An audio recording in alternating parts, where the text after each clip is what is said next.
Welcome to Everyday Wealth Systems presentation, day number 5. It's exciting. It's been an exciting week. I want to thank each and every one of you who have tuned in and have liked and shared and made comments. Truly appreciate it. I'm forever grateful. I hope that you've received an enormous amount of content or valuable content. Hopefully it's provoked you to think about your money in a different way. That's the whole idea of this process. It really is a very important subject, as much as we kind of bury our head in the sand as it relates to the subject. It is very important. Listen, your life depends on how well you manage your money, just like your life depends on how well you manage your health. It's right up there because let's face it, in the world we live in, or society we live in, money is the instrument used to exchange value. And so, to the extent that you absolutely need it to exchange value, meaning buy goods and services, you need it. It only makes sense that you would learn as much about it as possible. And so, tonight's topic, what is your wealth quotient? I know you guys are probably wondering, what the heck is a wealth quotient, right? Well, very simply put, it is if you were to liquidate all of your assets today, meaning savings and cash reserves and any investments, stocks, bonds, equity in your house, every place where you had value, if you were to liquidate them today, you sold off everything you had via eBay or pawn shops or whatever. If you did that, what would the total amount be? And if you took your monthly expenses, how many months would your expenses, how many times would your monthly expenses go into that number? So for instance, let's take a number here, and I'll do it in green, right? Because we're talking about money. So let's say that you've liquidated everything and it comes to $25,000, right? I don't like that because it's green right up against that green, right? So I guess I need to be a little more strategic, right? Okay, so let's try blue. 25, and then that's alongside of that. So let's go. Let's go red. $25,000. And your expenses are, let's just say your expenses per month are, I don't know, I'm just trying to grab something that's realistic. Your expenses are for $3,000 a month. $3,000. So this is your income, right? These are your expenses right here, right? And so your expenses, we're going to say, are $3,000, right? What that means is, how many times will 3,000 go into 25, right? So it would be 8 times. 8 times 3,000 is $24,000. So your wealth quotient in this case would be 8 months, right? So I'm just using this number as an example just to give you an idea of how you figure this out. They say you want to have at least 3 to 6 months of reserves in the event that there is a loss of income, right? So there's a loss of income, either employment or your income stream gets cut off for whatever reason. How much money do you have set aside that will allow you to last how many months to be able to pay your expenses for how many months, right? So in this example, $25,000 is the total amount, $3,000 is your monthly expenses, and so you're going to need, that'll give you 8 months. And that gives you 8 months to replace that lost income, right? So why is that important? Because when we begin to think about loss of employment, life events that take place where you for whatever reason can't go back to work, or something tragic happened and you've got to, lend assistance to another family member or what have you, a number of different things can happen. And so when they occur, you need to, let's see here, what am I doing? When this occurs, you need to be able to sustain your household during that period of time. And so that's when we're talking about short term, right? So during your working life, during your working years. So everybody get that? If you get it, hashtag makes sense. Hashtag makes sense. If it doesn't, then I'd like to try and I'd like to answer your questions in regard to this. So please let me know if it makes sense for you. Okay? Just trying to get this thing set up here. I'm a little off. Okay, good. So, okay, now that's important in your working life, right? In those working years, 25 to 65, those 40 years, this is important. And so, because it's important, what it's going to require is that you operate with intention, that you want to create a foundation. You decide whether you want that to be 3 months, whether you want that to be 6 months, whether you want that to be 12 months. Personally, my personal approach to this is at least 12 months. I want to have at least 12 months. So what does that mean? That means that I make certain sacrifices on the front end to ensure that this number is large enough to give me 12 months of my expenses. That, not that I won't be concerned about getting that income source back, but that I've got some time that it doesn't bog me down, stress me out, create a whole lot of anxiety.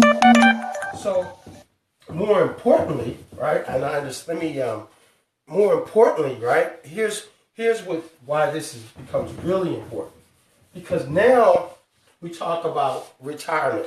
Let me step back over here. So we talk about retirement, right? So retirement is it's the one that we never really think about. We never really think about retirement. Let me tell you, I never thought about retirement. It's not that I thought I would live forever. It's not that I didn't really know anything about retirement. It's like, who thinks about retirement? Well, I don't know, maybe some of you guys do. I didn't. So, retirement is one of those things that is really, really, really important. The measure of the quality of life you're going to have in retirement is directly related to how you manage your money and allocate your resources to that end while you're working. So, if you're living paycheck to paycheck, if you're spending every dollar that you have, if you're trying to look fly and fancy and keeping up with the Joneses, guess what? This is going to be affected. This is going to be affected. Folks, to me, it's staggering that 96% of all Americans will either be dead or will be destitute at 65. They will have to depend on family members or the federal government for them to sustain a life, just to be able to pay from month to month to month. Folks, if 96% of our communities had ingrown toenails, there would be, little medical stations set up all over the place to help eradicate that. But why is it that in the area of financial, demise, our system kind of allows it to go on? There should be financial education, financial literacy programs everywhere you could look, because it is a disservice to a society when this many people are destitute. Now, is it our society's fault? Really? Maybe we have to take some personal responsibility. And so 96% are going to be, in a situation where they're going to need to depend on family and friends and the federal government to take care of themselves. Remember that number, 96%. Right? 3% of the population are going to be in a position where they are self-sufficient and are solvent enough to be able to live the rest of their lives the rest of their lives in retirement without relying on anyone else. But get this, they're also going to be in a position to leave a legacy to the next generation, their grandkids, their great-grandkids. That's powerful. But what that means is that these people operated with intention looking towards retirement. They decided 20, 30, 40 years before their retirement what they wanted their retirement to look like. And in doing so, they began to allocate money towards this, what put them in this category, right? Now, some folks have great jobs and they have great pension programs, and those are kind of a thing of the past.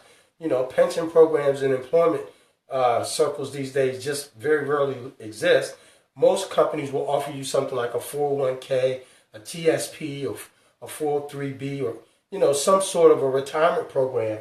But because we really don't know a whole lot about how that works, and it's the you know, the big elephant in the room, we don't ask about it, we don't learn anything about it, and so we just kind of go, okay, what do we do? And then those people that we are associated with or what have you may not know. And so where do you go to get this information about how to allocate these dollars so that they put you in this position, right? And so my program is really all about helping everyday working folk. Everyday working folk. You're going to go out there for 20, 30, 40 years and work and trade your skill sets and your knowledge for someone else's pay. But in doing so, you're creating your own economy. And it is imperative, or it is incumbent upon you in creating your economy, that you create long-term sustainability, which will put you in this 3 percentile. This group of 3 percenters are, they are, you know, mom and pops and ordinary regular folks that you would never know are walking around with the kind of wealth that they need. So think about this. When you talk about your wealth quotient, and you talk about what it really is and what it means that those 3 percenters have put aside enough money. They put aside enough money to last them based on what they want in their monthly budget. So let's say they want $5,000 a month, right? They're debt-free. They want $5,000 a month to deal with minimal expenses that they may have and to live. So they put together, they have allocated and invested enough money as a general rule to last them 30 years, right? So you want to do a little math, right? I know we all like just love numbers, right? So 30 years, $4,000 a month times 4 times 12 months is $48,000.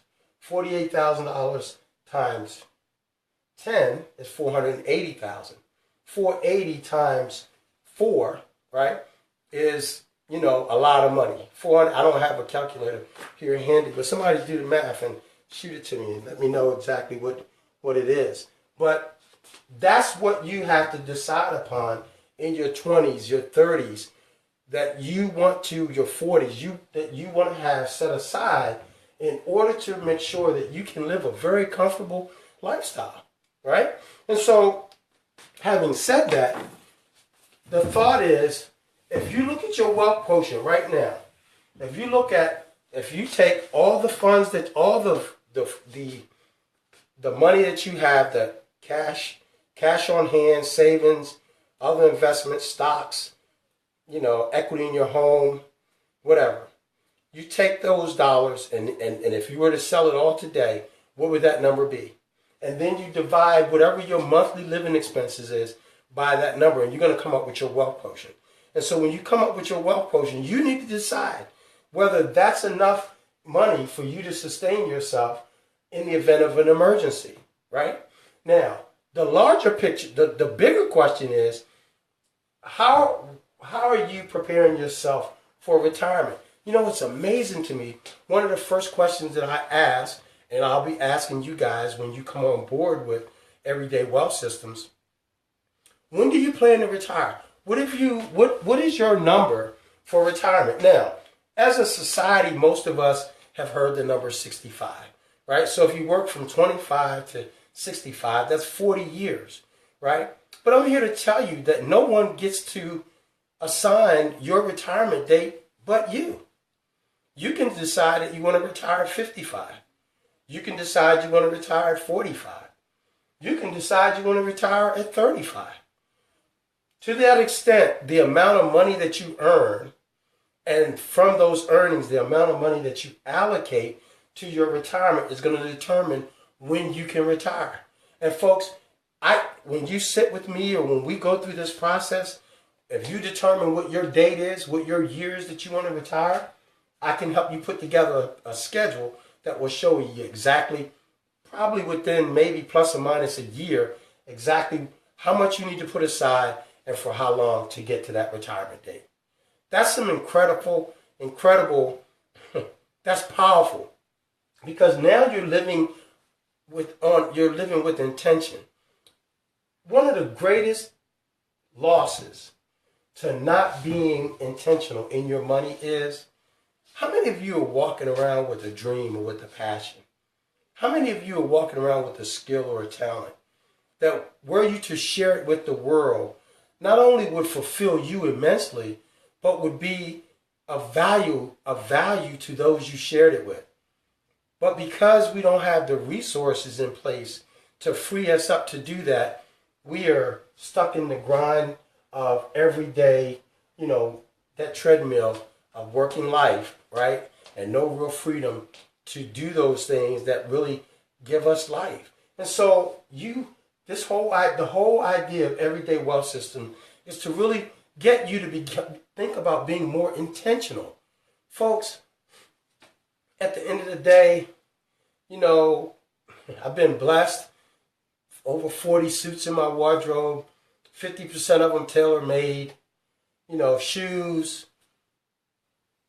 skins, lizard, gator, ostrich, belts, shirts, accessories, look cleaner than a board of health. But at the end of the day, that used to be my life, right? That was the old life when I blew all that money, right? At the end of the day, all it's going to do is make somebody say, wow.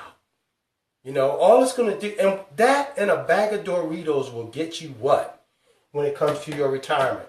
We've all heard the saying, if I had 10 cents of every dollar that I've blown, I'd be doing pretty well.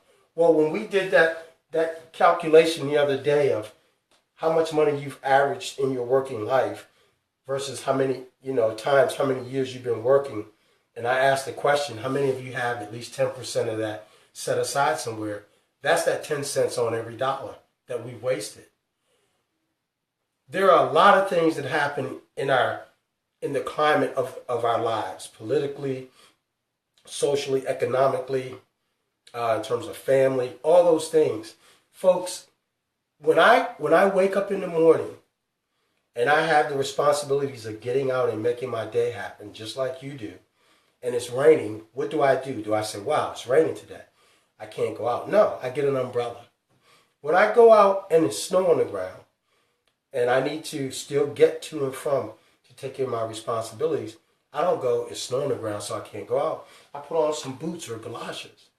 Why? Because they help me manage the condition that I'm in. You don't suspend your functioning, you just adapt. The same is the case with your money. I don't care what the political climate is. I don't care what the state of the world is. If you have a predictable income, you and you alone are responsible for making sure that your wealth quotient will equal the kind of life and lifestyle you want to live in retirement. When you're no longer doing this, when you're no longer going out every day exchanging your skill sets and your skill sets and your knowledge for someone else's pay, because that's what a job is, right? And most people refer to a job as just over broke. Let me tell you, it doesn't have to be that way. Your job does not have to be just over broke. Your job, think about it like this. Your economy, your household economy is a business. How are you managing your business? How are you managing the resources of your business? Right? And so it is your responsibility and yours alone. And folks, we're moving more and more to a two-class society. The haves and the have-nots. The rich and the poor. The middle class is more and more and more being really kind of moved out of the way. And if you look at it, you look at what our country offers as a means of folks making a living. And so you have control over this by the knowledge that you gain and how you apply that knowledge as to whether or not you create the life that you deserve and you desire and deserve. So we want to begin, this whole series is about living with intention. It's about recognizing that it falls squarely on your shoulders. Squarely on your shoulders to create the life that you desire. And again, I keep, you've heard me say this a number of times. The tragedy in not operating with this level of intention in your life is when you got little ones who are looking up to you like you're the biggest and the greatest thing in the world, and they're looking up at you and they're like in awe of everything you do. Not what you say, but everything that you do, and they're following your very footsteps every step of the way. And what are you modeling for them? You're modeling moving into deprivation, despair, depression, economic. We got to change this. We got to reverse this cycle. Because it really is less about how much money you make. Yeah, it's great that you guys we got these degrees and we got these titles. And, we can stand proudly in front of our peers and our colleagues and talk about what we know as experts and pontificate even, But at the end of the day, what are you doing with the resources that you're bringing in that will sustain you should you decide, I don't want to do this anymore? What are you doing with those resources? So this is very, very important, folks. If you add up those dollars that you've earned over the last 10, 20, 30 years, and you don't have 10% of that money stuck away somewhere, you need to be concerned. Now's the time to make an investment in your financial literacy. They say if you think the price of education is high, examine the cost of the lack thereof or ignorance. If you think it's costly to get educated, examine the cost of being uneducated. And each of us can attest to that. All we have to do is just look at the numbers. I don't want you to look at the numbers painfully. I want you to look at the numbers and get excited, because now your attention is being called to it. And you no longer have to operate in a place of being uninformed. There is a way to systematically structure your financial life, which is the lifeblood of your life. There's a way to systematically structure this so that you are able to be pretty in control and predict within reason what your life and your lifestyle is going to look like. Okay? So in closing, your wealth quotient is that number that if you take all of your assets and the total number in dollars, right, and you take your total expenses and you divide it into your assets, how many months will that give you of paying your expenses? Excuse me.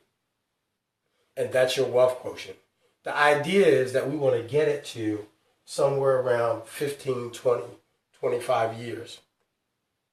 And so we got to get busy, right? We got to get busy. And so you say, well, Larry, how do I do that? Well, one of the things you do is you get more knowledge.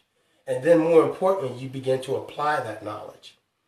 And the first thing you got to do is you got to eradicate all the things that draw upon your resources.